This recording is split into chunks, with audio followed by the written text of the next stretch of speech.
Hello everyone, welcome to concept decoder. Concept decoder में आप सभी का बहुत बहुत स्वागत है। गाइज, आज हम प्रैक्टिस करेंगे स्टोन चैप्टर से जितने भी ऑब्जेक्टिव क्वेश्चन पूछे गए हैं आपके एसएससी जेईई एग्जाम में। ये क्वेश्चन 2004 से लेकर के 2019 तक के जितने भी कवरेज हैं इनको हम फॉलो करेंगे विथ फुल कॉन्सेप्ट। यदि आप किसी भी एग्जाम की तैयारी कर रहे हैं, कोई भी सिविल इंजीनियरिंग का एग्जाम है, गेट, एसएससी जेईई या फिर किसी भी स्टेट के एएन जेईई का एग्जाम है, तो कॉन्सेप्ट डिकोडर में कंप्लीट पैकेज अवेलेबल है जिनके वीडियो लेक्चर आपको प्लेलिस्ट में मिल जाएंगे। उन वीडियो लेक्चर को आप देखिए। यदि आपको पसंद आता है, क्वेश्चन आप अच्छे से कर पाते हैं, देन आप हमारे कोर्स को ज्वाइन कर सकते हैं। किस तरीके से ज्वाइन करना है डिटेल में जानकारी लेने के लिए 9340888429 या फिर इस नंबर पे आप कॉल या व्हाट्सएप के थ्रू जानकारी ले सकते हैं। कॉन्सेप्ट डिकोडर का अपना एप्लीकेशन भी है, डिस्क्रिप्शन में आप दिए गए लिंक से डाउनलोड कर सकते हैं या फिर गूगल प्ले स्टोर में जाइए, वहाँ कॉन्सेप्ट डिकोडर नेम सर्च करेंगे तो आ जाएगा। ठीक है, वहाँ से डाउनलोड कर लीजिए। वहाँ भी आपको लेक्चर की पीडीएफ, बहुत सारे वीडियोज वगैरह मिलते रहते हैं। प्री टेस्ट सीरीज भी अवेलेबल है जिसे आप मॉक टेस्ट दे करके अपना स्कोर चेक कर सकते हैं। तो चलिए शुरू करते हैं आज के इस क्लास को। स्टोन चैप्टर कर रहे हैं। स्टोन के जितने भी इम्पोर्टेंट टॉपिक है जो एक ऑब्जेक्टिव एग्जाम के लिए बहुत इंपॉर्टेंट है, उनको पहले ही हम करवा दिए गए हैं। तो आप प्लेलिस्ट में जाइए, प्लेलिस्ट में आपको मिल जाएंगे इन 5 लेक्चर की वीडियो। पहले आप वीडियो को देख लीजिए। वीडियो देखने के बाद आप एक बार पीडीएफ को रिवीजन मारिए। इसके बाद क्वेश्चन को फॉलो करेंगे तो काफ़ी आसानी से कर पाएंगे। किसी भी कॉम्पिटिटिव एग्जाम की तैयारी कर रहे हैं जो जेईई लेवल के हैं या फिर एई लेवल के हैं, तो एक वीडियो आपके लिए बहुत ही हेल्पफुल होने वाला है। पहला क्वेश्चन क्या है? Chemically marble is known as. Chemically marble is known as. आपने बहुत सारे टाइप के स्टोन पढ़े हैं, तो स्टोन में जो मार्बल होता है ना, मार्बल, जस्ट मिनट, ठीक है, स्टोन को कई टाइप से क्लासीफाई किया गया है। ठीक है, अब इसमें से पूछ रहा है कि मार्बल को यदि हम केमिकली क्लासीफाई करें तो किस कैटेगरी में आता है। तो केमिकल क्लासिफिकेशन 3 टाइप के होते हैं। आर्जिलेफियस रॉक होता है, कैलकेरियस रॉक होता है और आपका फिलिफियस रॉक होता है। आर्जिलेफियस रॉक ऐसी रॉक होती है जिसमें एल्यूमिना डोमिनेंट होता है, Al2O3, यानी क्या होता है, एल्यूमिना या फिर क्ले क्या होता है, डोमिनेंट होता है। कैलकेरियस रॉक में कैल्शियम कार्बोनेट डोमिनेंट होता है, यानी लाइमस्टोन डोमिनेंट होता है। और फिलिफियस रॉक में सैंडस्टोन डोमिनेंट होता है। कौन होता है? सैंडस्टोन, FiO2 बोलते हैं। सैंडस्टोन क्या होता है? डोमिनेंट होता है। कहने का मतलब ये है कि जो फिलिफियस रॉक होती है उसमें सिलिका डोमिनेंट होता है। कैलकेरियस रॉक में calcium carbonate main important element होता है और आर्जिलेफियस रॉक में एल्यूमिना या फिर क्ले इंपॉर्टेंट एलिमेंट होते हैं। तो आर्जिलेफियस रॉक के एग्जाम्पल आपके क्या है? इफ्लेट होता है, लैटेराइट होता है, क्या होता है? लैटेराइट होता है। कैलकेरियस रॉक के एग्जाम्पल क्या है आपके? लाइमस्टोन, क्या होता है? लाइमस्टोन एग्जाम्पल है। फिलिफियस रॉक के सैंडस्टोन एग्जाम्पल है। तो भैया मार्बल का नाम तो कहीं आ ही नहीं रहा है। तो देखो, जो आपका ना लाइमस्टोन होता है, कैल्शियम कार्बोनेट, बहुत ज़्यादा टेम्परेचर एंड प्रेशर की वजह से अपना रूप बदल देता है और कन्वर्ट हो जाता है मार्बल में। इसमें मार्बल में तो एक मेटामॉर्फिक रॉक होता है मार्बल। लेकिन ये पूछ रहा है केमिकली, तो केमिकली में क्या हो जाएगा? Calcareous rock. ठीक है, कैलकेरियस रॉक क्यों होगा? क्योंकि कैलकेरियस रॉक एक ऐसी रॉक होती है जिसमें कैल्शियम कार्बोनेट डोमिनेंट होता है और उस calcium carbonate high temperature and pressure की वजह से अपना रूप बदलता है और कन्वर्ट हो जाता है मार्बल में। रूप बदलने का मतलब ये है कि उसकी केमिकल एंड फिजिकल प्रॉपर्टी क्या होती है? चेंज हो जाती है। तो एग्जाम्पल बहुत इंपॉर्टेंट है, इनको ध्यान में रखिएगा। ठीक है, मेटामॉर्फिक रॉक कई टाइप की होती हैं, जैसे आपका क्वार्टजाइट हो गया, मार्बल हो गया, ठीक है, नाइफ हो गया। आगे हम देखेंगे इनको भी। तो ऑप्शन नंबर सी इसका करेक्ट आंसर होगा और समझ में आ गया होगा क्यों होगा। चलिए अगला क्वेश्चन देखिए। Stone is rejected if it absorb water more than. Stone को हम रिजेक्ट कर देते हैं अपने कंस्ट्रक्शन पर्पज में या फिर किसी भी पर्पज में काम नहीं लाते। कब नहीं लाते हैं?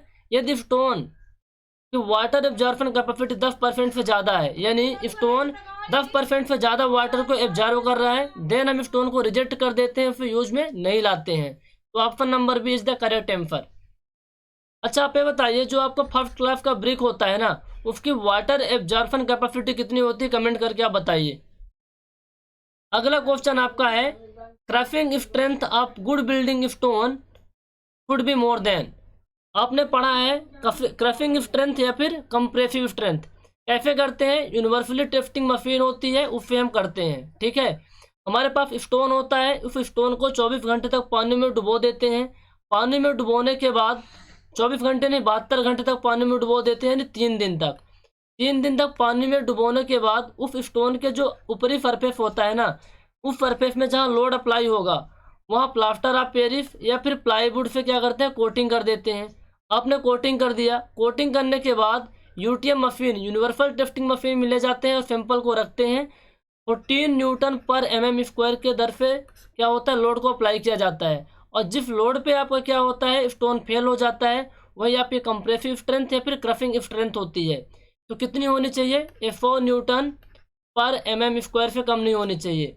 यदि सेंटीमीटर स्क्वायर में कन्वर्ट करेंगे तो ये आ जाएगा 1000 किलोग्राम पर सेंटीमीटर स्क्वायर। ठीक है, बहुत सारे टेस्ट हमने पढ़े हैं स्टोन के अंतर्गत, जैसे आपने पढ़े हैं crushing strength test, impact test, attrition test, वैसे ही होता है क्रशिंग स्ट्रेंथ, इसका होता है 1000 किलोग्राम पर सेंटीमीटर स्क्वायर। एक सवाल आपसे है मेरा कि आप ये बताइए, वियर एंड टियर चेक करने के लिए कौन सा टेस्ट किया जाता है और उसके लिए कौन सा इंस्ट्रूमेंट यूज किया जाता है, ये आपको पता होना चाहिए। आप बताइए, कमेंट करके बताइए। अगला क्वेश्चन है कि सैंड स्टोन, जो सैंड स्टोन है वो किस टाइप का राख है, सेडिमेंट्री राख है, मेटामॉर्फिक राख है, इग्नियस राख है, वोल्केनिक राख है। तो राख को 3 टाइप से अपन क्लासीफाई करते हैं।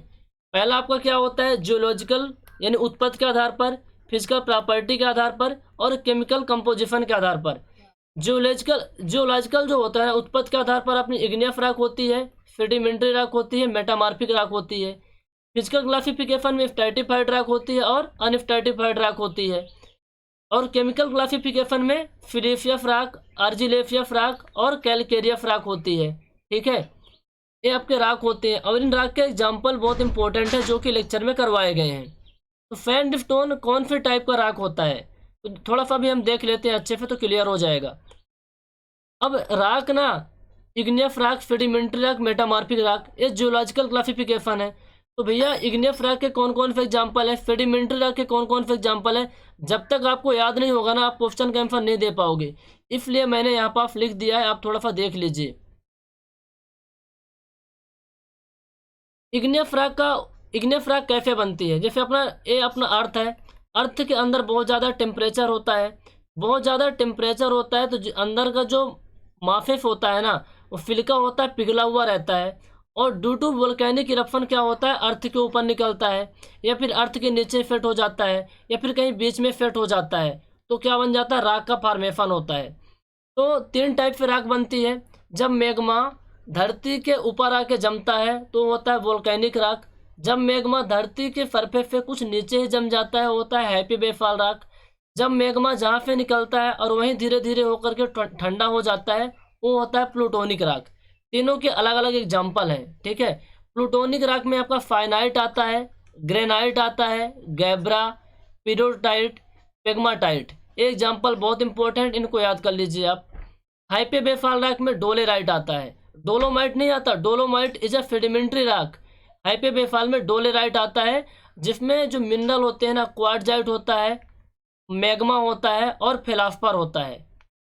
वोल्केनिक राख ऐसी राख जो मैग्मा धरती के सरफेस के ऊपर आके जम जाता है, तब वोल्केनिक राख बनती है। जो राख बनती है फिर वोल्केनिक राख कहते हैं।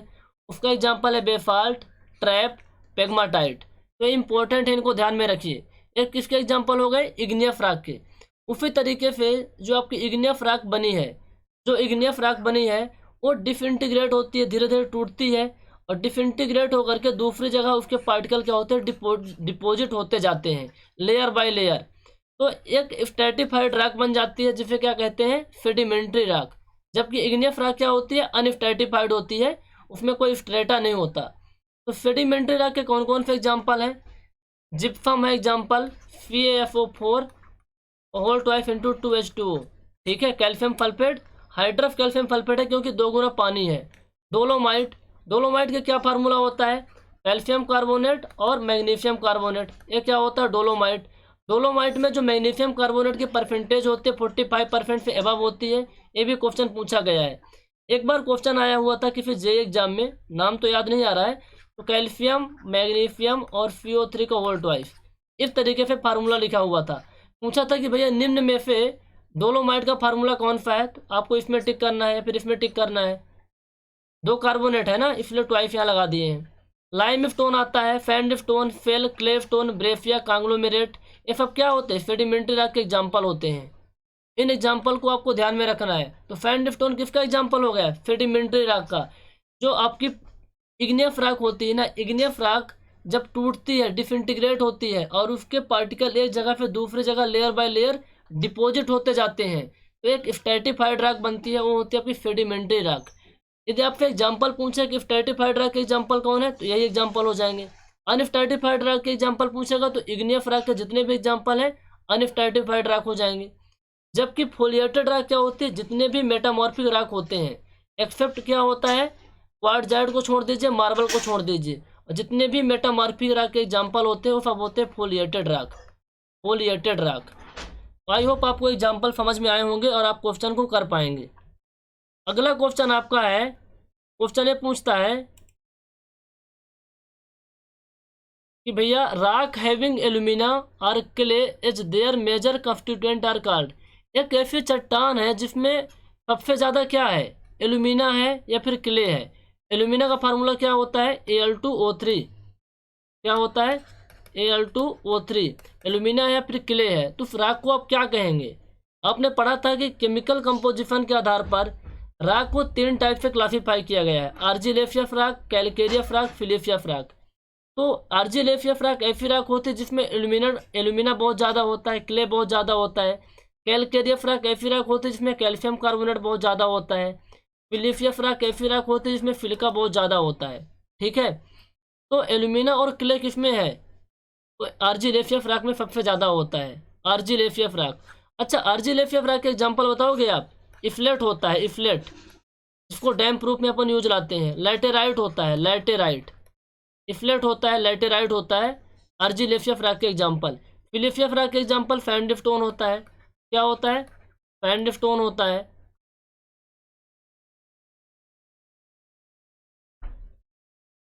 अगला क्वेश्चन है, crushing strength of good building stone should be more than. ये क्वेश्चन रिपीट हो रहा है, 100 न्यूटन पर mm स्क्वायर, या फिर क्या क्या कहते हैं 1000 किलोग्राम पर सेंटीमीटर स्क्वायर, या फिर 100 MPa। ये तीनों सेम चीज़ है, इससे कम नहीं होना चाहिए। तो option number B is the correct answer of question 6। चलिए बताइए, क्वेश्चन नंबर 7 शो हो रहा है आपकी स्क्रीन पे। The most suitable stone for building pierce. Building pierce बनाने के लिए सबसे सुटेबल स्टोन कौन सा होता है। ठीक है, तो देखो जितने भी भारी भरकम स्ट्रक्चर होते, चाहे आपका अपार्टमेंट हो, चाहे रिटेनिंग वॉल हो, चाहे आपका लाइट हाउस हो, ठीक है, इन सबको बनाने के लिए किसका यूज किया जाता है, ग्रेनाइट का यूज करते हैं। क्योंकि ग्रेनाइट के अंदर लोड को रजिस्ट करने की कैपेसिटी बहुत ज़्यादा होती है, ड्यूरेबल भी होता है। ठीक है, इसका आंसर क्या हो जाएगा, बिल्डिंग पायर्स के लिए अपन किसका यूज करते हैं, ग्रेनाइट का। कोई ऑर्नामेंटल वर्क है, सजावट वाला काम है, तो मार्बल का यूज करेंगे। मान लीजिए आप मैशनरी का काम कर रहे हो तो सैंडस्टोन का आप यूज करोगे। आर्किटेक्चरल वर्क कोई कर रहे हो तो लाइमस्टोन का यूज करोगे। तो इसमें पूछा था बिल्डिंग पायर्स के लिए, तो option number is the correct answer. Ornamental work में मार्बल का, लाइमस्टोन का आर्किटेक्चरल वर्क में करते हैं वॉल वगैरह बनाने के लिए, सैंडस्टोन का मैशनरी वर्क में यूज करते हैं। Question number 8, under heat and pressure granite can transform. Heat and pressure के कारण ग्रेनाइट किस में ट्रांसफॉर्म हो जाता है। आपको पता है कि जियोलॉजिकल क्लासिफिकेशन के आधार पर जो तीसरी टाइप की राख होती है वो होती है मेटामॉर्फिक राख। कौन सी राख होती है, मेटामॉर्फिक राख। जितनी भी आपकी इग्नियस राख होती है, सेडिमेंट्री राख होती है, due to heat and pressure, heat यानी हाई टेम्परेचर एंड प्रेशर की वजह से उनके फिजिकल एंड केमिकल प्रॉपर्टी में चेंजेस आ जाते हैं और दूसरे टाइप की राख बन जाती है, वो होती है आपकी मेटामॉर्फिक राख। तो हीट एंड प्रेशर के कारण जो ग्रेनाइट होता है किसमें कन्वर्ट हो जाता है, ग्रेनाइट किस में कन्वर्ट हो जाता है, तो बहुत सारी इग्नियस एंड सेडिमेंट्री राख कन्वर्ट हो जाती है मेटामॉर्फिक राख में, जिनकी लिस्ट यहाँ दी हुई है, मैंने टाइप करके लिख दिया है ताकि आप याद कर लो। कोई आलस नहीं करना, इनको याद ही कर लेना है। जो ग्रेनाइट होता है नाइफ में कन्वर्ट होता है, पाइनाइट किस में, नाइफ में कन्वर्ट होता है, सैंडस्टोन क्वार्टजाइट में कन्वर्ट होता है, मड स्टोन फ्लेट में कन्वर्ट होता है, डोलोमाइट मार्बल में कन्वर्ट होता है, और मर्ल किस में कन्वर्ट होता है, मार्बल में कन्वर्ट होता है। तो क्वेश्चन पूछा था भैया कि ग्रेनाइट किस में कन्वर्ट होता है, तो आपको नाइफ में कन्वर्ट होता है। किस में? नाइफ में कन्वर्ट होता है। कई बार क्वेश्चन आपसे पूछेगा कि नाइफ किस से बनता है, तो ग्रेनाइट और फाइनाइट से बनता है। मार्बल किस से बनता है, तो डोलोमाइट से बनता है और मर्ल से बनता है। डोलोमाइट क्या होता है? कैल्शियम कार्बोनेट और मैग्नीशियम कार्बोनेट। बार बार रिपीट करवा रहे ताकि आपको याद हो जाए चीज़ें। अच्छा बताइए, ग्रेनाइट किसका एग्जाम्पल है? सेडिमेंट्री रॉक है कि इग्नियस रॉक है? इग्नियस रॉक है। और इग्नियस रॉक में भी प्लूटोनिक रॉक है। कौन सी रॉक है? प्लूटोनिक, जो सबसे बॉटम में, धरती के सबसे नीचे जो डिपॉजिट होती है। फाइनाइट भी कौन सी रॉक है? प्लूटोनिक रॉक है। ठीक है। सैंडस्टोन सेडिमेंट्री रॉक है। मडस्टोन सेडिमेंट्री रॉक है। डोलोमाइट भी सेडिमेंट्री रॉक है। मर्ल भी सेडिमेंट्री रॉक है। जबकि आपकी गाइस डोलेराइट हाइपे बेफाल रॉक होती है। और हाइपे बेफाल रॉक क्या होती है? इग्नियस रॉक होती है। इसमें सिलिका नहीं, माइका होता है, क्वार्टजाइट होता है, फेल्डास्पर मेन इनके खनिज होते हैं। चलो अगला क्वेश्चन देखो, question number 9। Just minute. Quartzite and marble are by nature. जो क्वार्टजाइट होता है और मार्बल एक नेचर में कौन से रॉक होते हैं? अभी हम आपको बताए कि सैंडस्टोन जो होता है क्वार्टजाइट में कन्वर्ट होता है, और डोलोमाइट किस में? मार्बल में कन्वर्ट हो रहा है। तो पहले समझ लेते हैं। सैंडस्टोन किस में कन्वर्ट हो रहा है? क्वार्टजाइट में कन्वर्ट हो रहा है। डोलोमाइट किस में कन्वर्ट हो रहा है? मार्बल में कन्वर्ट हो रहा है। ये तो पहले कौन से रॉक थे? सेडिमेंट्री रॉक थे। अब ये दूसरे रॉक में कन्वर्ट हो जाते हैं। इनका नाम बदल जाता है। नाम क्यों बदल जाता है? क्योंकि इनकी physical and chemical property change हो जाती है। तो किसके एग्जाम्पल हो जाएंगे? मेटामॉर्फिक रॉक के एग्जाम्पल हो जाएंगे। मेटामॉर्फिक रॉक के एग्जाम्पल हो जाएंगे। ठीक है। मेटामॉर्फिक रॉक के एग्जाम्पल कौन है? क्वार्टजाइट है आपका, और मार्बल हो गया है। ये सब एग्जाम्पल किसके हैं? मेटामॉर्फिक रॉक के हैं। ठीक है, ध्यान में रखिएगा इन चीज़ों को। और क्या है, यानी स्टोन के जितने भी एग्जाम्पल हैं ना, स्टोन चैप्टर्स तो यही इंपॉर्टेंट है। एग्जाम्पल इंपॉर्टेंट है, प्रॉपर्टी इंपॉर्टेंट है, और टेस्ट इंपॉर्टेंट है। टेस्ट के लिए कौन कौन सी मशीनें काम में आती है, दैट्स इट। इनको अच्छे से एक पेज में लिख लीजिए और याद कर लीजिए। Basalt stone by nature. Basalt stone nature में कौन सा होता है? ये होता है volcanic igneous rock. Volcanic igneous rock.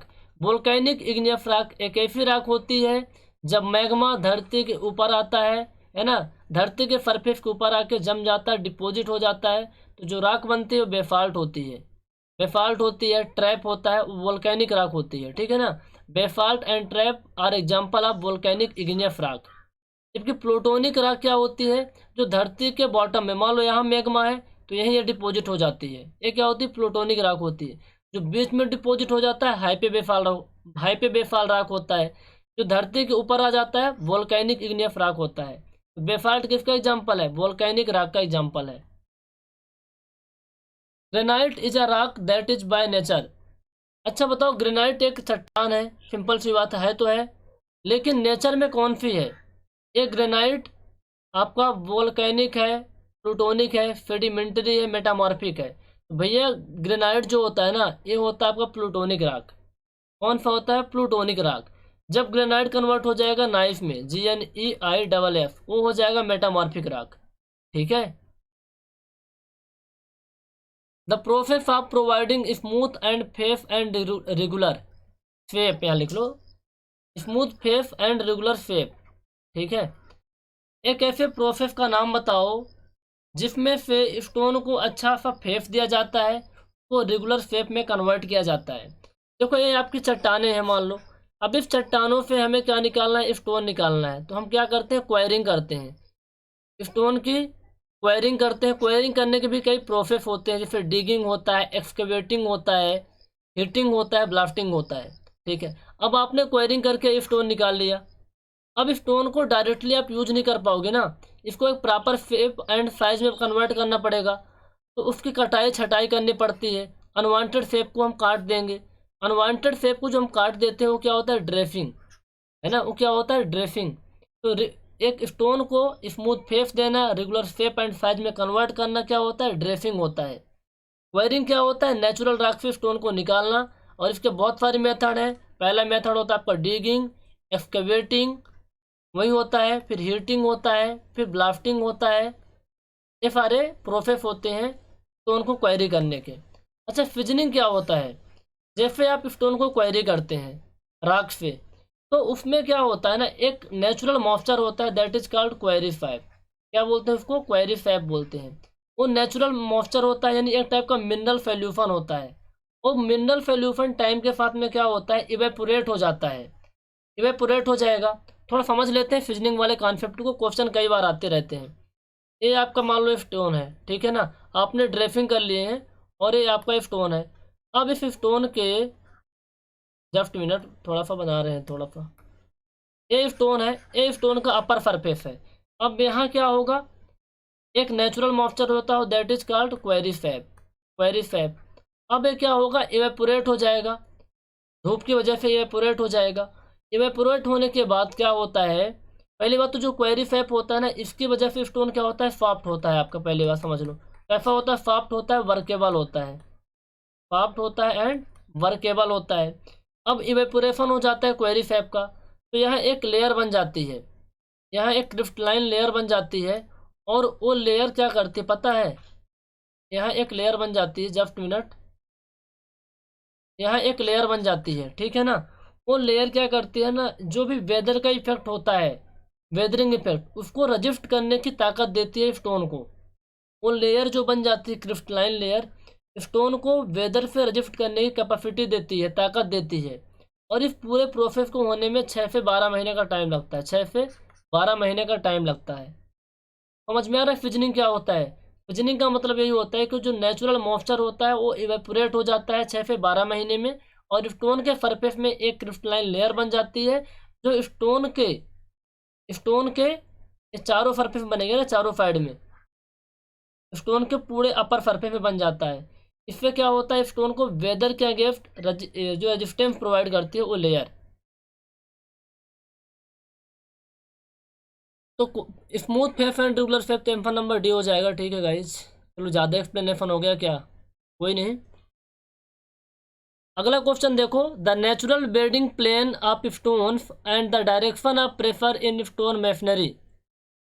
जैसे मान लो ये राख है, ठीक है ना, चट्टाने हैं। अब चट्टाने कैसे बनती हैं, एक तो होता है जियोलॉजिकल, एक होता है फिजिकल, और एक होता है केमिकल क्लासिफिकेशन। तीन टाइप से क्लासिफिकेशन होता है, ठीक है।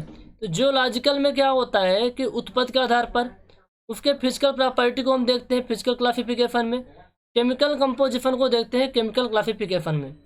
तो जो राखें, जो चट्टाने होती हैं ना, कुछ इस तरीके से फिट होने चाहिए, मान ऐसे लेयर बाय लेयर फिट हो जाती हैं। कुछ इस तरीके से जो ये फिट है ना, जो लेयर है, इसको बोलते हैं बेडिंग प्लेन। क्या बोलते हैं? बेडिंग प्लेन, ठीक है। अब ये जो बेडिंग प्लेन होते हैं, इसमें जो लोड लगता है ना, इस तरीके से लगना चाहिए कि 90 डिग्री पे लोड लगे। कैसा लोड लगना चाहिए कि 90 डिग्री पे लोड लगे। तो कौन सा अपन हो जाएगा? नॉर्मल। आपकी जो इग्नियस रॉक होती है वो अनस्ट्रेटिफाइड होती है, उसमें कोई बेडिंग प्लेन नज़र ही नहीं आती। जबकि आपकी सेडिमेंट्री रॉक स्ट्रेटिफाइड रॉक होती है, उसमें क्या होता है, स्ट्रेटा नज़र में आता है, यानी बेडिंग प्लेन नज़र में आता है। जबकि मेटामॉर्फिक रॉक में डायरेक्शन नज़र में आता है, जिसे फोलिएटेड रॉक कहते हैं। क्लियर पता चलता है कहाँ से काटेंगे तो स्टोन हमको निकलेगा। अगला क्वेश्चन देखो, question number 14, following stone is suitable for dam proofing. Dam proofing के लिए कौन सा स्टोन सुटेबल होता है? तो मैंने बताया था डैम प्रूफ के लिए फ्लैट स्टोन क्या होता है, सुटेबल होता है। फ्लैट स्टोन क्यों सुटेबल होता है? क्योंकि इसमें जो मेन इंपॉर्टेंट एलिमेंट डोमिनेंट होता है एलुमिना। क्या होता है? एलुमिना। एलुमिना यानी क्ले डोमिनेंट होता है, और आर्जिलेशियस रॉक होता है। इसका यूज करते हैं डैम प्रूफिंग के लिए। जबकि मार्बल का जो यूज करते हैं ऑर्नामेंटल के लिए करते हैं, सजावट के लिए करते हैं। लैटेराइट और स्लेट दोनों एग्जाम्पल होते हैं आर्जिलेशियस रॉक के, ठीक है गाइज। ग्रेनाइट का अपन उपयोग करते हैं भारी भरकम इंजीनियरिंग स्ट्रक्चर बनाने के लिए। तो स्लेट होगा आपका एग्जाम्पल किसका? डैम प्रूफिंग वर्क के लिए।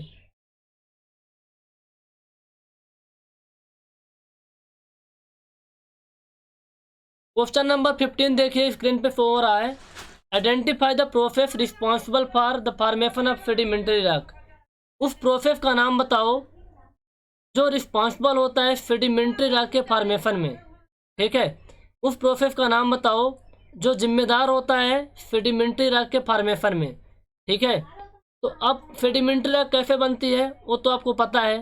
पहला ऑप्शन देखिए, solidification of molten mass of the silicates below at the surface of the earth. देखो जो माफ होता है ना, जो सॉलिडिफिकेशन ऑफ मोल्टेन माफ लिखा हुआ है, यानी धरती के नीचे बहुत ज़्यादा टेम्परेचर होता है तो सिलिकेट्स क्या होता है, पिघला हुआ रहता है, मोल्टेन माफ कहते हैं उसे। उसके सॉलिडिफिकेशन से जो राख बनती हो तो इग्नियस राख होती है। कौन सी राख होती है? इग्नियस राख। तो ऑप्शन नंबर है तो एम्फर होगा नहीं। चेंज इन टेक्सचरल या mineral composition or both igneous and sedimentary rock due to temperature and heavy pressure. तो भैया आप ये बताओ कि जब हाई टेम्परेचर एंड प्रेशर की वजह से जो चट्टानें होती हैं उनकी फिजिकल एंड केमिकल प्रॉपर्टी में चेंजेस आते हैं तो वो राख बनती है मेटामॉर्फिक राख। कौन सी राख होती है? मेटामॉर्फिक राख। तो ऑप्शन नंबर बी तो मेटामॉर्फिक राख को सेटिस्फाई कर रहा है। ऑप्शन नंबर सी देखो, deposited layer of sand and silt subjected to enormous overburden pressure over geological times. तो देखो यहाँ पर ये लिखा हुआ है कि जो आपकी इग्नियस राख होती है, इग्नियस राख ड्यू टू बहुत ज़्यादा प्रेशर के कारण, यहाँ लिखा है deposited layer of sand and silt subjected to enormous overburden pressure की वजह से बात कर रहा जियोलॉजिकल टाइम। जो आपकी इग्नियस राख होती है उसमें डिसइंटीग्रेशन होता है, दूसरे टाइप की राख में लेयर बाय लेयर डिपॉजिट होती जाती है, जिसे कहते हैं सेडिमेंट्री राख। तो ऑप्शन नंबर सी एग्जाम्पल का आंसर होगा। सेडिमेंट्री राख को जो सेटिस्फाई कर रहा है, ऑप्शन नंबर सी सेटिस्फाई कर रहा है। क्यों कर रहा है? क्योंकि डिपॉजिटेड लेयर होती है, यहाँ लेयर बाय लेयर सेट होता जाता है। ठीक है, समझ में आ रही बातें? ओके गाइस, बस जस्ट मिनट आप रुकिएगा।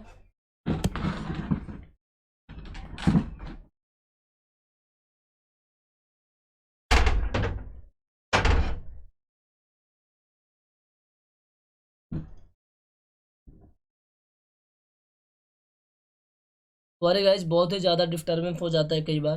तो चलिए, ये पूछ रहा था कि सेडिमेंट्री राख जो है उस सेडिमेंट्री राख को कौन सा स्टेटमेंट सेटिस्फाई कर रहा है। ठीक है ना, तो सिंपल सी बात है उसके प्रोसेस को। तो ऑप्शन नंबर सी होगा। पेग्माटाइट इन एग्जाम्पल ऑफ, ये पूछ रहा भैया पेग्माटाइट किसका एग्जाम्पल है? सेडिमेंट्री राख का है, एक्सट्रेसिव इग्नियस राख का है, इंट्रसिव इग्नियस राख का है, या फिर मेटामॉर्फिक राख का है? तो आपने पढ़ा था कि जो इग्नियस राख होती है तीन टाइप की बनती है। एक आपका होता है प्लूटोनिक राख, हाइपरबेफाल राख और वोल्केनिक राख। और प्लूटोनिक राख को दूसरा नाम होता है इंट्राफिव, क्योंकि धरती के अंदर होता है इंट्राफिव, धरती के ऊपर होता है एक्स्ट्राफिव बोलते हैं। ठीक है, तो अब बताइए जो प्लूटोनिक राख थे उसके एग्जाम्पल कौन कौन से थे? प्लूटोनिक राख के ग्रेनाइट था, गैब्रा था, पेग्मेटाइट था, है ना। तो पेग्मेटाइट किसका एग्जाम्पल हो जाएगा? इंट्राफिव राख का। या फिर मान लो ऐसा भी लिखा हुआ होता है कि डीप फिटेड प्लूटोनिक राख, तो किसके एग्जाम्पल हो जाएंगे? पेग्माटाइट इसका एग्जाम्पल हो जाएगा। ठीक है, और कई बार तो एग्जाम्पल को आप बता ही चुके हैं तो इसमें कोई डाउट होगा ही नहीं। मैं बार बार बोल रहा हूँ कि एक पेज में सारे एग्जाम्पल को लिख के याद कर लो, बहुत इंपॉर्टेंट है। Most of the stones possess the specific gravity in the range of, बहुत सारे स्टोन हैं, यानी मोस्टली स्टोन की स्पेसिफिक ग्रेविटी कितनी होती है? ये होती है 2.3 से 2.5, ये होती है 2.3 से 2.5। इससे ज़्यादा होना चाहिए, इससे कम नहीं होना चाहिए। तो कौन सा ऑप्शन सेटिस्फाई करेगा? 2.4 to 2.8, option number C. The sub classification of sedimentary rock, sedimentary rock ये जियोलॉजिकल क्लासिफिकेशन में दूसरे टाइप की राख होती है। ठीक है, तो इसके कितने टाइप से क्लासीफाई किया गया है? तीन टाइप से क्लासीफाई किया जाता है। एक होता है मैकेनिकली डिपोजिटेड राख, केमिकली डिपोजिटेड राख और ऑर्गेनिकली डिपोजिटेड राख। ठीक है, जबकि वोल्केनिक एंड प्लूटोनिक सब क्लासिफिकेशन किसके हैं? इग्नियस राख के हैं। किसके हैं? इग्नियस राख के हैं। इंट्राफिव एंड एक्सट्राफिव ये भी किसके सब क्लासिफिकेशन है? इग्नियस राख के हैं। स्ट्रैटिफाइड और अनस्ट्रैटिफाइड एक किसके सब क्लासिफिकेशन है? फिजिकली जब राख को क्लासीफाई करते हैं तब। तो पूछा सेडिमेंट्री राख की बात कर रहा था ना, तो इसमें आ जाएगा option number B is the correct answer. ये तीन क्लासिफिकेशन होते हैं, मैकेनिकली, केमिकली और organically. In stone masonry the stone are placed in position such that the natural bedding plane is. मान लो स्टोन से आप दीवार बना रहे हो, तो एक आप स्टोन लगाए हैं, दूसरा स्टोन लगाएंगे। तो आपको स्टोन को कुछ इस तरीके से फिट करना है कि देखो, ये आपके क्या होंगे, बेडिंग प्लेन होंगे ना, ये क्या है आपके बेडिंग प्लेन है, बेडिंग प्लेन है। इस पे जो लोड लगे वो कैसा होना चाहिए, नॉर्मल डायरेक्शन में होना चाहिए, 90 डिग्री पे होना चाहिए। तो ऑप्शन नंबर ए क्या लिखा है, normal to the direction of pressure they carry, parallel to the direction of pressure they carry, at 45 degree to the direction they carry, at 50 degree to the direction of the pressure they carry. जो pressure लगना चाहिए वो 90 degree पे लगना चाहिए। Option number A is the correct answer, normal to the direction of pressure they carry. Okay, तो option number A इसका answer होगा, ठीक है ना। क्वेश्चन नंबर 20 देखो, slate and marble stone belongs to, slate and जो मार्बल होते हैं ये किस में बिलोंग करते हैं, इग्नियस रॉक में, मेटामॉर्फिक, सेडिमेंट्री, फोलिएटेड रॉक। देखो अब यहाँ पर आप देखो, slate and marble stone belongs to, slate और मार्बल, मार्बल और इफ्लेट क्या होते हैं, मेटामॉर्फिक रॉक होते हैं। कौन से रॉक होते हैं, मेटामॉर्फिक रॉक होते हैं, ठीक है। अब इसमें भी बहुत सारा डाउट आएगा बच्चों को, मेटामॉर्फिक रॉक में हम टिक करें कि फोलिएटेड रॉक में टिक करें, क्योंकि जितने भी मेटामॉर्फिक रॉक होती हैं वो सब क्या होती है, फोलिएटेड रॉक होती है। क्वार्टजाइट को छोड़ देना, मार्बल को छोड़ देना, मार्बल और क्वार्टजाइट को छोड़ के जितनी भी रॉक होती है ना फोलिएटेड रॉक होती हैं। तो भैया यहाँ मार्बल भी लिखा हुआ है, मार्बल तो फोलिएटेड रॉक होती नहीं है, तो option number B is the correct answer होगा। फोलिएटेड रॉक एक ऐसी रॉक होती है जिसमें एक डायरेक्शन आपको मिलता है रॉक को तोड़ने के लिए। अगला क्वेश्चन देखो, if the rocks are formed due to alteration of original structure under heat and excessive pressure, they are known as. एक ऐसी रॉक का नाम बताओ जो बहुत ज़्यादा एक्सेसिव हीट और एक्सेसिव प्रेशर की वजह से कन्वर्ट होती है, वो होता है आपका मेटामॉर्फिक रॉक। कौन सी रॉक होती है, मेटामॉर्फिक रॉक होती है। क्वार्टजाइट, क्वार्टजाइट क्या होता है, सैंडी रॉक है, सिलिशियस रॉक है, कैलकेरियस रॉक है, ऑर्गेनिक रॉक है। तो भैया हम आपको बताए थे केमिकल कंपोजिशन के आधार पर रॉक को 3 टाइप से क्लासीफाई किया जाता है, सिलिशियस रॉक, कैलकेरियस रॉक और आर्जिलेशियस रॉक, ठीक है गाइज। तो अब आप ये बताओ, जो आर्जिलेशियस रॉक होती है, थोड़ा सा कॉन्सेप्ट पे जाते हैं, एम्पर अपने आप मिल जाएगा। जो आपकी आर्जिलेशियस रॉक होती है, ठीक है ना, आर्जिलेशियस रॉक में क्या डोमिनेंट होता है, एल्यूमिना डोमिनेंट होता है, और उसके एग्जाम्पल है इफ्लेट और लैटेराइट। बार बार एग्जाम्पल पढ़ेंगे याद हो जाएगा क्वेश्चन वाले वीडियो में ही। सिलिशियस रॉक में क्या डोमिनेंट होता है, सिलिका डोमिनेंट होता है। तो इसके एग्जाम्पल है granite, basalt, trap, quartzite, syenite. Calcareous rock में क्या डोमिनेंट होता है, कैल्शियम कार्बोनेट डोमिनेंट होता है। Limestone, marble, dolomite. एक बहुत ही खास बात है कि जो लाइमस्टोन हो, देखो कैलकेरियस रॉक में, कैलकेरियस रॉक में क्या डोमिनेंट होता है, कैल्शियम कार्बोनेट, और कैल्शियम कार्बोनेट किसका फार्मूला होता है, लाइमस्टोन का। अब लाइमस्टोन बहुत ज़्यादा टेम्परेचर और बहुत ज़्यादा प्रेशर की वजह से कन्वर्ट हो जाता है मार्बल में, ठीक है।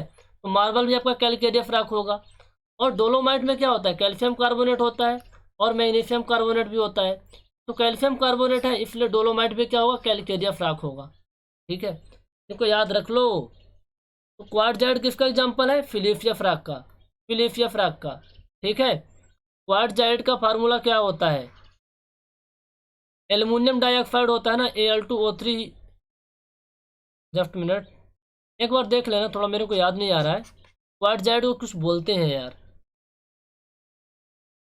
अगला क्वेश्चन देखो, which of the following is the reason for the decreases in the use of stone as a building material.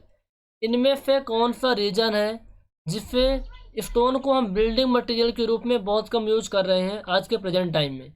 4 statement दिए गए हैं, steel and RCC are less bulky, steel और आरसीसी बहुत कम भारी होते हैं और मोर ड्यूरेबल होते हैं, strength of stones can not be rationally analysed, stone are not conventionally available in plains, all option are correct.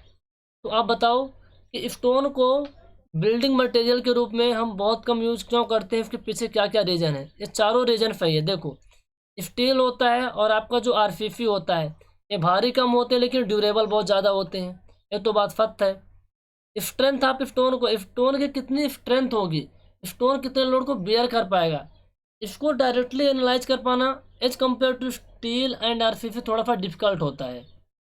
और स्टोन हर जगह कन्वेंशनली अवेलेबल भी नहीं होता, जबकि स्टील तो हर जगह अवेलेबल होता है। तो चारों ऑप्शन करेक्ट हैं, इसलिए option number D correct answer होगा। आप बताओ, आप ही बिल्डिंग बनवाओगे, ठीक है ना, आप बिल्डिंग बनवाओगे, आप क्या करोगे ना, आप एग्जाम दे रहे हो, आप अच्छे से नंबर सेलेक्ट हो जाओगे, आपकी जॉब लग जाएगी, तो आप क्या करोगे, कोई बिल्डिंग बनवाओगे, तो आप थोड़ी स्टोन स्टोन को ढूंढते फिरोगे यार, आप सोचोगे कि भैया फटाफट काम हो जाए। तो स्टोन जो आपके स्टील वगैरह होता है ना, स्टील एक बहुत ही रिजनेबल प्राइस में और हर जगह अवेलेबल होता है, ठीक है ना, समझ रहे हो बात। इसलिए अपन क्या करते हैं, स्टील वगैरह यूज कर लेते हैं और स्टोन का कम यूज करते हैं। ओके, क्वेश्चन नंबर 24 देखो। The argillaceous rock have their principal constituent. Argillaceous rock क्या होता है, एक केमिकल क्लासिफिकेशन होता है राख का, उसमें जो प्रिंसिपल कॉन्स्टिट्यूएंट होता है वो होता है एल्यूमिना या फिर क्ले, एल्यूमिना या फिर क्ले बोलते हैं, ठीक है। तो option number B is the correct answer, option आपको हम दिखा रहे हैं। मान लो सैंड डोमिनेंट होगा तो फिलिपिया फ्राक हो जाएगी, और लाइम स्टोन डोमिनेंट होगा तो कैलकेरिया फ्राक हो जाएगी। बहुत इंपॉर्टेंट क्वेश्चन है, चलो बताओ आप लोग। Shingle is water bound pebbles, disintegrated laterite, crushed granite, none of these. Granite क्या हो, फिंगल क्या होता है, देखो हम आपको अच्छे समझाते हैं। स्टोन के जो टुकड़े होते हैं ना, जो नदी के किनारे, ठीक है, नदी के किनारे या फिर मान लो समुंदर के किनारे, समुंदर के किनारे या फिर नदी के किनारे से पड़े रहते हैं, वो होते हैं फिंगल। फिंगल क्या होता है, मैंने एक लाइन में यहाँ लिखा हुआ है, आप इसको चाहे तो रीड कर सकते हैं। फिंगल एक ऐसे माफिफ होते हैं जो नदी के किनारे या फिर समुंदर के किनारे ऐसे पड़े हुए रहते हैं, ठीक है। एम्फर क्या होगा इसका, आप बताओ, फटाफट बताओ, फिंगल का एम्फर कौन सा होगा, कौन सा ऑप्शन करेक्ट होगा। मैं आपको टाइम दे रहा हूँ, थोड़ा दिमाग लगाइए और बताइए।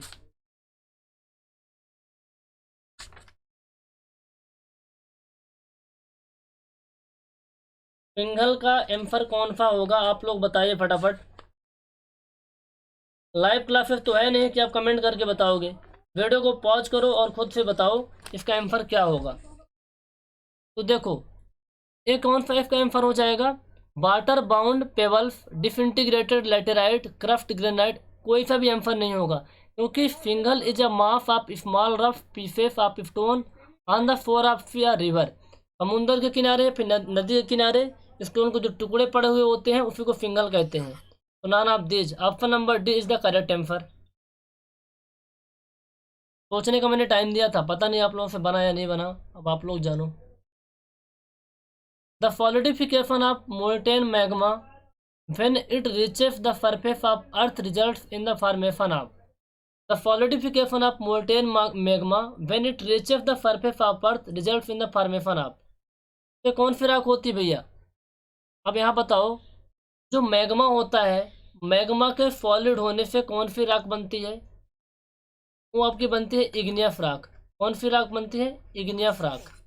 अब इग्नियस राख में भी क्या लिखा हुआ है, surface of earth, surface of earth के ऊपर जो बनती है, सरफेस ऑफ अर्थ के ऊपर जो बनती होती है वोल्केनिक इग्नियस राख, जिनके एग्जांपल है बेसाल्ट एंड ट्रैप। बहुत ही थोड़ा सा घुमा फिरा क्वेश्चन पूछा है। The solidification of molten magma when it reaches the surface of earth, under the earth होता तो ग्रेनाइट हो जाता, सरफेस ऑफ अर्थ है तो बेसाल्ट एंड ट्रैप हो जाएगा। विच of the following is the main composition of granite. जो granite होता है डीप फिटेड प्लूटोनिक राख होता है, ठीक है, ग्रेनाइट डीप फिटेड प्लूटोनिक राख होता है, जो हाई टेम्परेचर एंड प्रेशर की वजह से किस में कन्वर्ट हो जाता है, नाइफ में कन्वर्ट हो जाता है। ग्रेनाइट का यूज अपन ऑर्नामेंटल वर्क में करते हैं क्योंकि हल्का होता है और दिखता भी अच्छा है। तो इसके कंपोजिशन कौन कौन से हैं, इसके एग्जाम कंपोजिशन होते हैं, क्वार्ट्ज होता है, फेल्डास्पर होता है और माइका होता है, ठीक है। Option number A is the correct answer.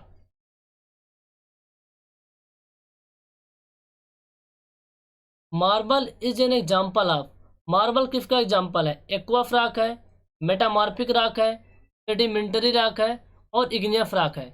बताओ, देखो एक्वा राख क्या होता है, सेडिमेंटरी राख का दूसरा नाम क्या होता है, एक्वा राख होता है। क्यों होता है, क्योंकि सेडिमेंट जो आपकी इग्नियस रॉक होती है, उसके पार्टिकल टूटते हैं तो पानी के द्वारा बहकर एक स्थान से दूसरे स्थान पर डिपॉजिट होते हैं। पानी आ गया ना, वाटर आ गया, तो सेडिमेंट्री रॉक का दूसरा नाम क्या होता है? एक्वास रॉक होता है और स्ट्रैटिफाइड भी होता है। सेडिमेंट्री रॉक, एक्वास रॉक और स्ट्रैटिफाइड रॉक, ये तीनों सेम ही होते हैं। मार्बल किसका एग्जाम्पल है? मार्बल एग्जाम्पल है मेटामॉर्फिक रॉक का। किसका एग्जाम्पल है? मेटामॉर्फिक रॉक का। ठीक है। जो आपका डोलोमाइट होता है, डोलोमाइट किस में कन्वर्ट हो जाता है? मार्बल में कन्वर्ट हो जाता है। लाइमस्टोन किस में कन्वर्ट हो जाता है? मार्बल में कन्वर्ट हो जाता है। ये सारे क्वेश्चन हम कर लिए हैं और थोड़े से क्वेश्चन उनको भी कर लेते हैं। Question number 27।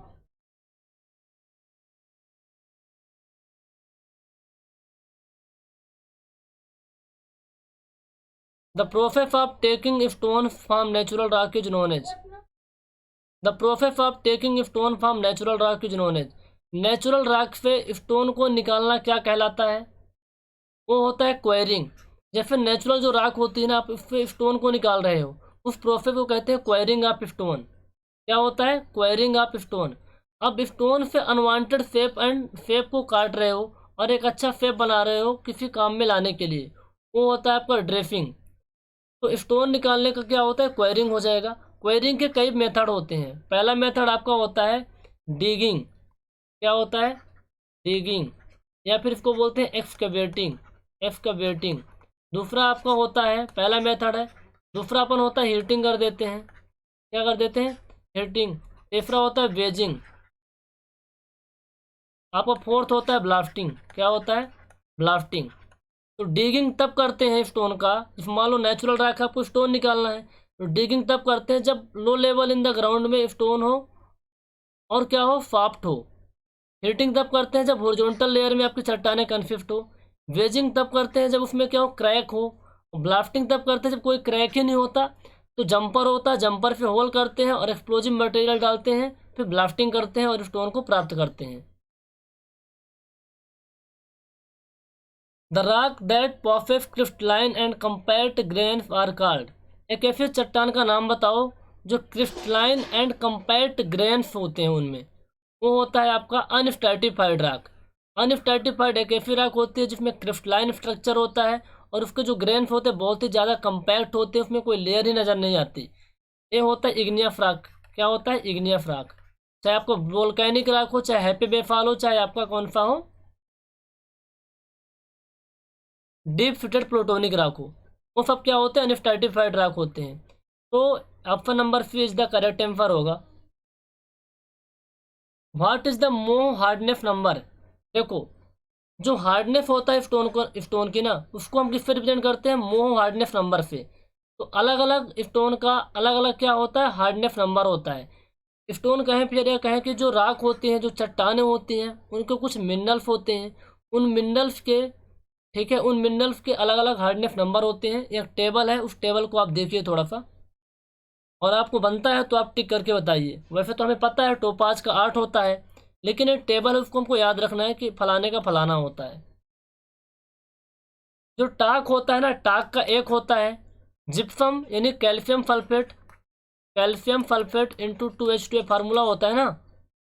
कैल्शियम ये क्या होता है? Hydrous calcium sulphate. Hydrous calcium sulphate gypsum होता है, इसका 2 होता है। ठीक है। कैल्साइट, कैल्साइट किसको बोलते हैं? कैल्शियम कार्बोनेट को। कैल्शियम कार्बोनेट को क्या बोलते हैं? कैल्साइट, इसका 3 होता है। फ्लोराइड CaF2, इसका 4 होता है। एपेटाइट का 5 होता है। फेल्डास्पर का 6 होता है। क्वार्ट्ज, क्वार्ट्ज क्या होता है? सिलिकॉन डाइऑक्साइड FiO2 7 होता है। टोपाज का 8 होता है। कोरांडम, कोरांडम का क्या होता है? 9 होता है। और जो आपका डायमंड होता है, डायमंड क्या होता है? हीरा, कार्बन, इसका 10 होता है। इन सभी का याद कर लो। मोह हार्डनेस नंबर कोई सा भी आ सकता है। और एक क्वेश्चन SSC JEE 2019 का क्वेश्चन है, ठीक है, घबराना नहीं है कि कहीं से क्वेश्चन उठा लिए हैं। SSC ने पूछा था, इस बार टोपाज का पूछा था, किसी बार डायमंड या फिर किसी और का पूछ लेगा। दफे इनको याद कर लो और क्या है। चलो अगला क्वेश्चन बताओ।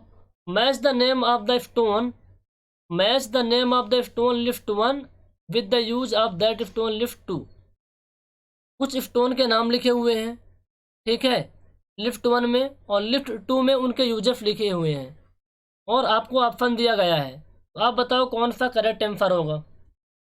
बताइए आप लोग, क्वेश्चन को अच्छे से देख लीजिए और बताइए कौन सा करेक्ट आंसर होगा।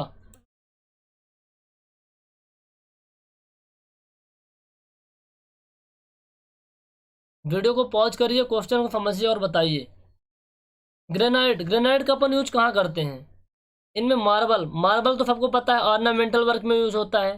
किसमें होता है? ऑर्नामेंटल वर्क में यूज होता है। तो बी का क्या होगा? एक होगा। ऐसा कौन सा ऑप्शन है जिसमें बी का एक है? ए भी है और ए भी है। ठीक है, अब हम देखते हैं ग्रेनाइट। ग्रेनाइट का यूज कहाँ अपन करते हैं? लाइम स्टोन और फ्लैट। लाइम स्टोन तो यूज होता है, लाइम स्टोन चूना पत्थर होता है जिसका अपन यूज कहाँ करते हैं? आपको पता है सीमेंट बनाने में 50 से 60% क्या होता है? लाइम ही होता है। तो लाइम स्टोन क्या हो जाएगा? Manufacturing of cement. फ्लैट हो जाएगा आपका फ्लोरिंग में। भाई बताया था ना, फ्लोर का उपयोग डैम प्रूफिंग में करते हैं, तो फ्लोरिंग में हो जाएगा। ग्रेनाइट आपको हो जाएगा सी फेल। देखो ग्रेनाइट क्या होते हैं एक्चुअली में, जो समुंदर में एनिमल होते हैं उनके जो फेल होते हैं ना, उसी से अपना ग्रेनाइट बनता है। क्या बनता है? ग्रेनाइट बनता है। ठीक है, तो ग्रेनाइट, मार्बल, लाइमस्टोन, फ्लैट। तो ग्रेनाइट का क्या यूज हो गया? ग्रेनाइट का अपन यूज कर लिए सी फेल। मार्बल हो गया आपका ऑर्नामेंटल वर्क में। लाइमस्टोन हो गया मैन्युफैक्चरिंग ऑफ सीमेंट में। फ्लैट हो गया फ्लोरिंग में। तो ऑप्शन नंबर इसका सी करेक्ट आंसर होगा। Option number C correct answer होगा। ठीक है, ऐसे स्टेटमेंट वाले क्वेश्चन आते हैं, पता रहेगा तो आप कर लोगे। The hardest among the natural stone listed here is. बहुत सारे स्टोन यहाँ लिखे हुए हैं, तो सबसे हार्ड स्टोन कौन सा होता है? वो होता है ग्रेनाइट। ग्रेनाइट सबसे हार्ड होता है, ड्यूरेबल भी होता है, इसीलिए ग्रेनाइट का अपन उपयोग करते हैं भारी भरकम इंजीनियरिंग स्ट्रक्चर बनाने में। ठीक है, स्लेट का उपयोग कहाँ करते हैं? डैम प्रूफिंग में, फ्लोरिंग वगैरह में करते हैं। मार्बल का यूज करते हैं ऑर्नामेंटल वर्क में। और लाइम स्टोन है, लाइम स्टोन को हम जलाएंगे, क्या बना लेंगे? लाइम। क्या बना लेंगे? लाइम। और यदि मान लो प्योर लाइम स्टोन है, प्योर लाइम स्टोन है, आप इसको जलाओगे तो क्या बनेगा? लाइम बनेगा। कौन सा लाइम बनता है बेटा? क्यूक लाइम बनता है, क्यूक लाइम, जिसका अपन वाइट वॉशिंग में उपयोग लाते हैं। मान लो इम्प्योर लाइम स्टोन है, इम्प्योर लाइम स्टोन कौन सा होता है? कंकर होता है। कंकर को जलाने से कौन सा लाइम बनता है? हाइड्रोलिक लाइम बनता है, हाइड्रोलिक लाइम बनता है। और जो आपका क्यूक लाइम होता है ना, देखो यहाँ पर रिएक्शन, या कैल्शियम कार्बोनेट, इसको आप 800 डिग्री सेल्सियस पे गर्म करोगे तो calcium oxide plus carbon dioxide में कन्वर्ट हो जाएगा। और ये जो कैल्शियम ऑक्साइड होता है ना, यही आपका क्या होता है? क्यूक लाइम होता है, क्यूक लाइम होता है। अब इस क्यूक लाइम में पानी मिलाओगे तो क्या बन जाएगा? Calcium hydroxide. लाइम वाले चैप्टर में क्वेश्चन हम करवाए हैं, आप देख लेना। कॉन्सेप्ट आया तो मैंने क्विकली रिवाइज कर लिया। तो स्पेसिफिक ग्रेविटी ऑफ स्टोन कितना होता है? मोस्टली 2.3 से 2.5 होता है। तो option number B is the correct answer होगा इसका। Jumper is a tool used for. Jumper एक टूल का नाम है, टेस्टिंग ऑफ स्टोन में काम लाता है, क्वायरिंग ऑफ स्टोन में, ड्रेफिंग ऑफ स्टोन में, none of the above. Jumper एक टूल है जिसका अपन उपयोग करते हैं क्वायरिंग ऑफ स्टोन में, जैसे जंपर हो गया, ड्रिप निडल हो गया, स्क्रैपिंग स्पून हो गया। ठीक है, ये सब क्या होते हैं? क्वायरिंग ऑफ स्टोन में काम आते हैं। किस टाइम में आते हैं काम? ये जैसे मान लो ब्लास्टिंग कर रहे हो ना, तो ब्लास्टिंग करने के लिए आप क्या करोगे? मान लो चट्टान है, चट्टान में होल करना पड़ेगा, तो जंपर लाओगे, जंपर से होल करोगे और क्या करोगे? एक्सप्लोजिव मटेरियल डाल दोगे, डायनामाइट वगैरह। ठीक है, तो जंपर का उपयोग करते हैं क्वायरिंग ऑफ स्टोन के लिए, टेस्टिंग ऑफ स्टोन के लिए नहीं करते हैं, ड्रेफिंग ऑफ स्टोन के लिए भी नहीं करते हैं। टेस्टिंग ऑफ स्टोन क्या होते हैं? बहुत सारे टेस्ट होते हैं, इम्पैक्ट टेस्ट, हार्डनेस टेस्ट, है ना, एट्रिफन टेस्ट। ड्रेफिंग का मतलब क्या होता है? स्टोन को प्रॉपर शेप एंड साइज में कन्वर्ट करने के लिए अपन ड्रेफिंग करते हैं। फाइनाइट इज फाइनाइट क्या है? एसिड रॉक है, हाइपे बेफाल रॉक है, बेसिक रॉक है, डीप फिटेड प्लूटोनिक रॉक है। तो बारंबार बता चुका हूँ कि जो granite is the example of deep seated plutonic rock. और deep seated plutonic rock is a type of igneous rock. इसका इग्नियस रॉक का एक टाइप होता है deep seated plutonic rock. Granite भी होता है आपका, ठीक है, deep seated plutonic rock. I hope आपको ये जो वीडियो लेक्चर था स्टोन के आपको समझ में आया होगा और आप अच्छे से क्वेश्चन को प्रैक्टिस किए होंगे। लेक्चर की पीडीएफ डाउनलोड करना कैसे है? डिस्क्रिप्शन में दिए गए व्हाट्सएप ग्रुप पे आप ज्वाइन कर लीजिए। वहाँ PDF हम आपको शेयर कर देंगे, आप वहाँ पे पा सकते हैं, या फिर डायरेक्टली इस नंबर पे आप मैसेज कर देना, तो वहाँ भी हम आपको PDF प्रोवाइड कर देंगे। 9340888429। गाइज अच्छे से पढ़ाई करते रहिए। कोई भी डाउट हो, कोई भी मन में सवाल आए किसी भी सब्जेक्ट में, तो आप क्या करना, व्हाट्सअप ग्रुप ज्वाइन कर लो यार। वहाँ क्वेश्चन आप पोस्ट करोगे ना, तो वहाँ बहुत सारे स्टूडेंट हैं जो बहुत दिनों से तैयारी कर रहे हैं और आपके सवाल का जवाब देते रहते हैं। वो नहीं देंगे तो फिर हम तो देंगे ही। Thank you so much, have a nice day.